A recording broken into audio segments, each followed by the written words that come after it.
Singh's chief, Randy Richardson, breaking down earlier today while speaking about the murdered officer. Watch this. You have to understand this was not supposed to happen here. Deep breath. You're doing okay. I've been to too many of these funerals, and I never thought ever that I would have to be doing this. I do not want to be here today. I would give anything not to.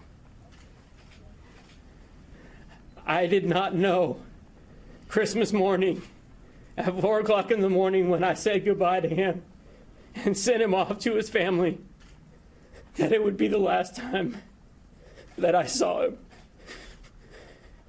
My department is hurting.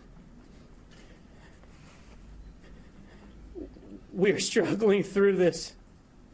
So please be in mind when you see them that it's hard for them. We're a family. We're not an agency. We're a family. All right. Well, joining me now exclusively is Stanislaus County Sheriff Adam Christensen. Hi, Sheriff. Hello, Lisa, and thank you for having me on the show. Sheriff, our hearts just break for you tonight and the community. I don't know how anyone can't watch that without breaking down themselves and with tears. My heart goes out to you and what you're feeling. I know Randy Richardson said that it was a close-knit community at the Newman Police Department, 12 people. You can obviously see the love and admiration that he had for Officer Singh. So I want to start out with his legacy and honoring him and what he meant to you and the Newman Police Department. Can you tell me about Corporal Singh? Well, I can tell you that the Sheriff's Office is the lead investigative agency, and we are fully supporting the Newman Police Department. So even though I'm the sheriff, Chief Richardson is really trying to keep his team together, and we're there to support him. Officer Singh is the shining example of what immigration in America should be. This is a young man who immigrated here legally. It was his dream to come to America. It was his dream to be a police officer, and he worked hard to achieve that goal. And unfortunately, he sacrificed his life trying to defend and protect his community. Newman is very small.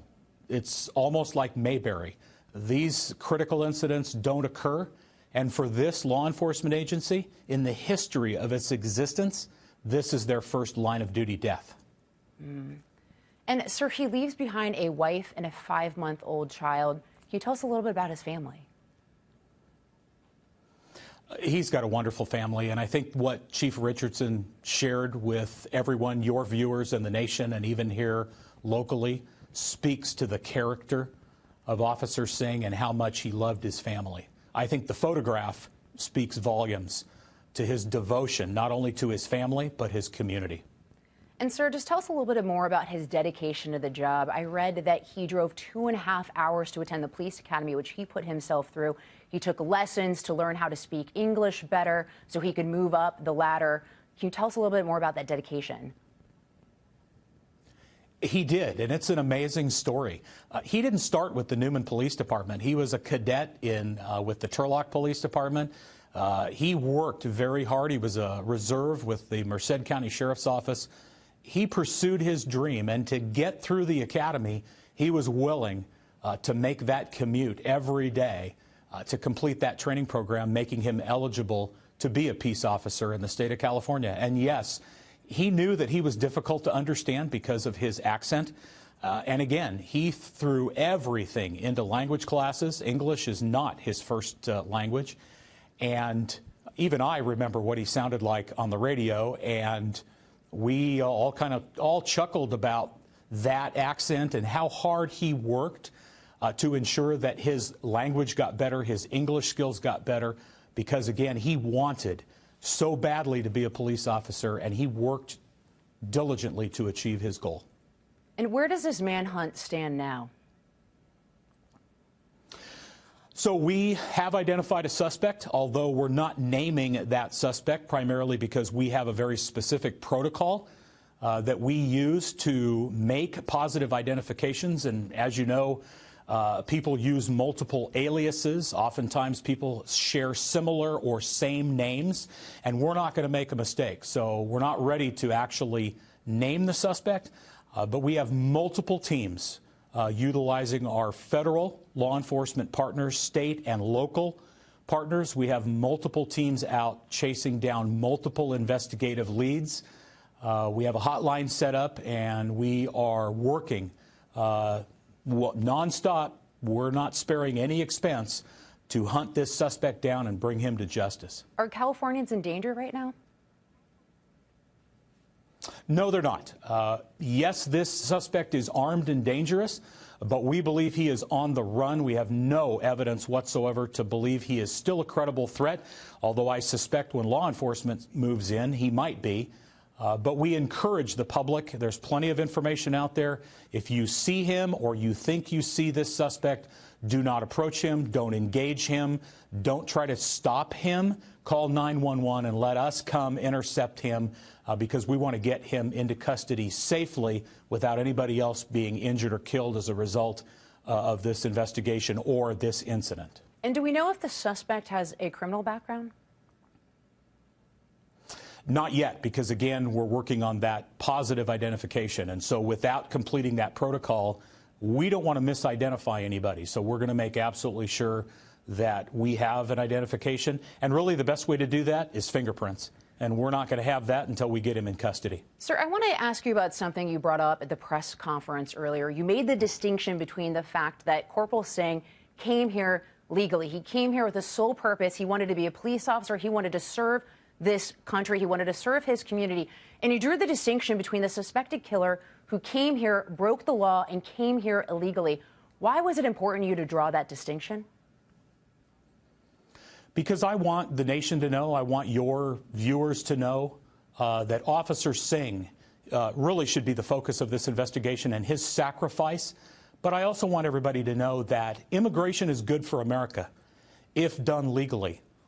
Illegal immigration doesn't serve our communities, especially criminals who victimize and exploit our communities. Whether you hate the president or love the president, border security goes hand in hand with national security, the safety of our communities, and public safety.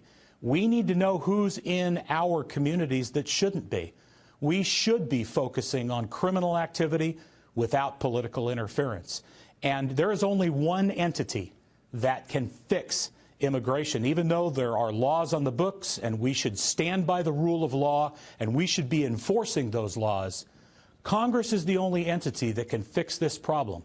And until they decide to depolarize themselves and focus on what's in the best interest of the people, you can't establish a system of immigration that lacks bureaucracy, hopefully, and allows people a path to become good citizens and contribute to what makes America great. Officer Singh, he is the absolute poster child for why immigration works if done legally and properly. So should more be done at the southern border to prevent this illegal activity? Well, I think that there's, at least from what I know, I think that there's a lot of great work going on our southern border. I think it's inexcusable that we continue to attack the men and women who are there either as members of U.S. Customs, the Border Patrol, ICE, or any of our other federal law enforcement partners. Stop demonizing and villainizing the men and women who are there trying to protect our communities. It's time to come together and fix the problem. And yes, border security needs to be a priority. And it's not just the immigration issue, Lisa. We have cartels that are trafficking narcotics, weapons, little girls. We have a problem with human trafficking. We need to secure our borders, and we need to give the men and women who protect us, our federal law enforcement partners, the ability to do their job without political interference. Well, and sir, California has come under fire for being a sanctuary state. Has that hamstrung your ability to do your job in any way? Well, certainly it has.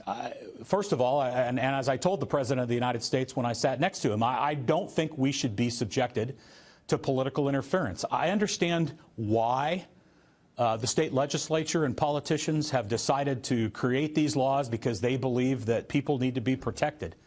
Law enforcement is here to protect people, but you can't provide sanctuary for criminals. All that does is silence the voices of our victims, and I certainly didn't sign up to do that. Remember that our partners with ICE, great law enforcement partners. They're not in my county sweeping through churches and schools and convenience stores. They're only interested in the fugitives and the criminals. Why are we providing sanctuary for people who victimize and exploit the weak and the defenseless? We should not be doing that. And sir, before I let you go, is there any place where viewers and people at home can help the Singh family? Absolutely. If you go to our Facebook page, just search for the Stanislaus County Sheriff's Office. There's an official donation site. Remember that there's also a lot of fraudulent creation of GoFundMe sites. Be very careful of those. If it's not our official site, which was set up by the Stanislaus Sworn Deputies Association, and that is on our Facebook page, that is the only official site where people can absolutely donate and help this family. Understanding that we're going to help this family. There are benefits available to them. And my office, the Sheriff's Office, and the men and women of the Stanislaus County Sheriff's Office, along with all of our other local partners, you can absolutely be sure that we're going to support Officer Singh and his family. Officer Singh will never be forgotten for his service and sacrifice. And we honor his legacy tonight, sir. Thank you so much for joining us. Our prayers are with his family and your community. Thank you, Lisa. Thank you, sir.